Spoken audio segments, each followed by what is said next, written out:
Let's say that you're the president of a country and you've just completed negotiating a new trade deal. It's taken years and you're pretty confident it's the best deal you can get. Your economists tell you the trade deal will increase the size of your economy by a little more than $5 billion over the next 5 years. That's a 10% increase over the growth rate without the new trade deal. You're pretty happy about that. It's a lot of money for your country's relatively small economy. But your economists also tell you the deal will benefit your trading partner as well. Their economy will grow by more than $10 billion, and that's more than twice the growth that your economy will experience. The question is, do you still go ahead with the trade deal? Your country's economy under this new deal is bigger than it was before, but you've not done as well as your partner in the deal. Is it still a good deal for you? Is your country better off pursuing this trade deal or not? Your answer to this question likely depends on how you view the nature of those gains from trade. That is, whether you're looking at absolute or relative gains. In absolute terms, your country is better off than it was before, at least your economy is larger than it was before. Your economy's grown by 10% and your trading partner's grown by 20%. Both of you are better off than you were before in absolute terms. But in relative terms, you're not as well off as your trading partner. Before, you were roughly equal in economic size and power, and now they're better off than you are. Looking at relative gains, they made off better than you did. So the question is this: do you still make the deal? That question gets at the heart of one of the most important and often misunderstood concepts in international relations: absolute gains versus relative gains. And it helps explain when and why states choose to cooperate or not to cooperate, even when cooperation might seem beneficial. In the simplest terms, absolute gains refer to how much a state benefits in total, regardless of how much others gain. As long as you're better off than you were before, you consider it a win.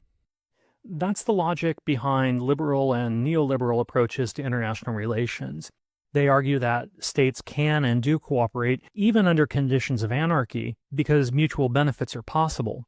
Trade, arms control, climate action, all of these can make everyone better off even if the gains aren't perfectly evenly distributed. Relative gains, on the other hand, focus on how much you gain compared to others. This is central to realist and neorealist theories. Realists worry that if your rival gains more, especially in areas that affect power or security, you may be worse off in the long run, even if you've gained something too. So, where liberals see win-win possibilities, realists worry about shifting power dynamics. Why does this matter? Because in a world without a central authority, what we call an anarchic international system, states have to look out for their own survival. Realists argue that cooperation is difficult because states are always thinking in relative terms. If I gain 10 but you gain 20, you're now in a stronger position than I am. That's risky, especially if power can be used coercively. Liberals counter that institutions can help overcome these fears. Treaties, transparency mechanisms, and norms can reassure states that cooperation won't be exploited. You can create frameworks where the focus shifts to absolute gains and mutual benefits. So the debate over absolute and relative gains helps us understand the conditions under which cooperation may happen or may break down. And we see this distinction playing out in a number of areas in global politics. Consider US-China economic relations. Liberals argue that trade brings about absolute gains to both sides: more goods, lower prices, economic growth. But realists worry that China's faster growth through trade could shift the balance of power and frame that as a relative loss for the United States. A nuclear arms agreement might slow proliferation and increase safety overall, an absolute gain. But realists ask if one side is secretly gaining an advantage. That relative concern can derail deals even when mutual benefits may seem possible. And climate change is another emerging case. All countries would benefit from reducing emissions, but some may worry that cutting emissions too quickly might put them at an economic disadvantage, again, a relative gains concern.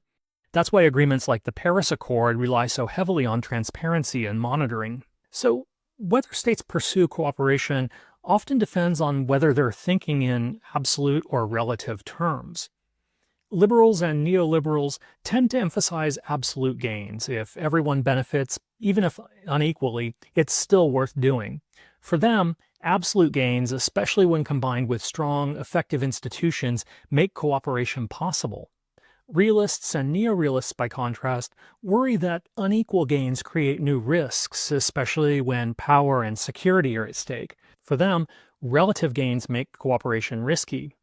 This debate reflects deeper assumptions about how the world works. Liberalisms tend to see positive sum outcomes under which everyone can win, while realists tend to see zero-sum games where one side's gain is another side's loss. And because of this, the distinction between relative and absolute gains helps explain how states think and act. It's a foundational concept in international relations theory, and the one that continues to shape debates over trade, war, and global governance. But that's it for now. As always, please leave any questions you have in the comments section below, and thanks for watching.